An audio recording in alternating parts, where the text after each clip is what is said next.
pada filsafat bahasa bahwa bahasa itu adalah sesuatu, kalau menurut misalnya aja saya menyebut lagi bacaan saya di dalam Fihi Mafihi, bahwa al-kalam adalah zillul haqiqah kalau kata Jalaluddin Rumi di dalam Fihi Mafihi. Perkataan atau ucapan kaul seperti kalam di sini, misalnya kita mengatakan ilmu kalam, itu seluruhnya kalau bagi Nurholis Majid ilmu kalam adalah ilmu kata, karena seluruh yang kita perdebatkan adalah kata atau qadiyah. Di situ ujung-ujungnya baik itu kalamullah ataupun kalamun nas, tapi antara kalamullah dengan kalamun nas terjadi gap gitu loh, yang terlalu jauh. Misalnya kalau mengikuti di dalam Ibnu Arabi di dalam kitab Al-Hijab, bahwa antara Allah dengan makhluknya, ini bukan manusia, itu ada 70 hijab. Dan makna 70 tidak dimaknai sebagai angka yang definitif, tetapi simbolisme kalau menurut kajian-kajian masa lalu.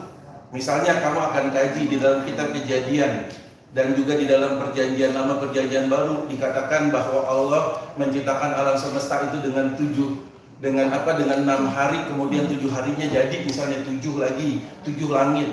Nah ini adalah baru pada sampai pembacaan teks tapi tidak dikomparasi.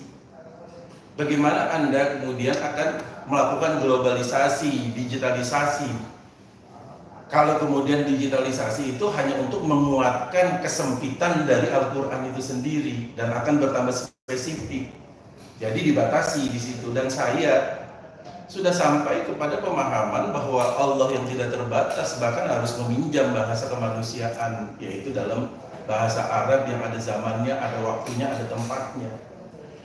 Dan kesimpulan saya, bahasa itu tidak cukup untuk mewakili Tuhan. Mala ainun ra'at wala uzunun sami'at wala khatara fi qalbi bashar. Tetapi Al-Quran itu cukup.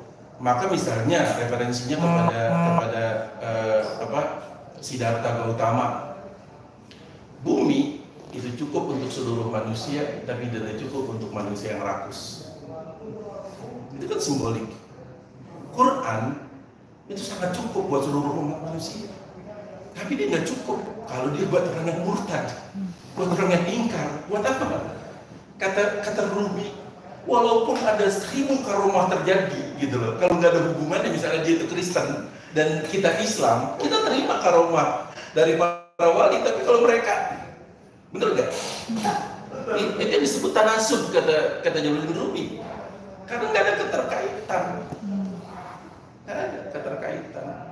Nah ini diskusi yang sebetulnya patihnya dari kelas doktor gitu, kemudian dan ya saya sampaikan, saya sudah 15 tahun melalang buana dari dokter saya ke sekarang nggak jadi apa-apa, dan kamu terkena akibat tumpahan dari petualangan saya yang tidak ada juntrungannya itu gitu. Nggak apa-apa kalau siap jadi isi. kalau kamu masih belum berasa nyaman, itu memang perlu persiapan. Sekarang saya merefleksinya, kamu saja yang S3 kayak gitu, betapa beratnya gitu loh anak-anak orang awam. Silakan.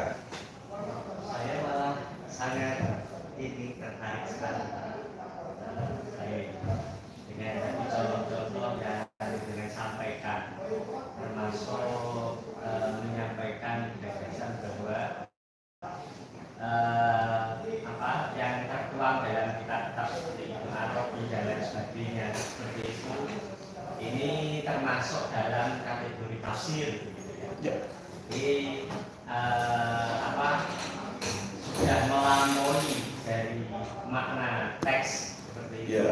Ini bisa ketika nanti karena ada sedikit ta'aluk dari makna yang bisa diambil, itu termasuk apa yang terkandung di dalam Al-Quran, sebatas bagaimana kemampuan kita untuk mengaitkan makna apapun itu terhadap beberapa Al-Quran yang kita nilai itu bisa sebagai cantolan, begitu kan? Seperti itu.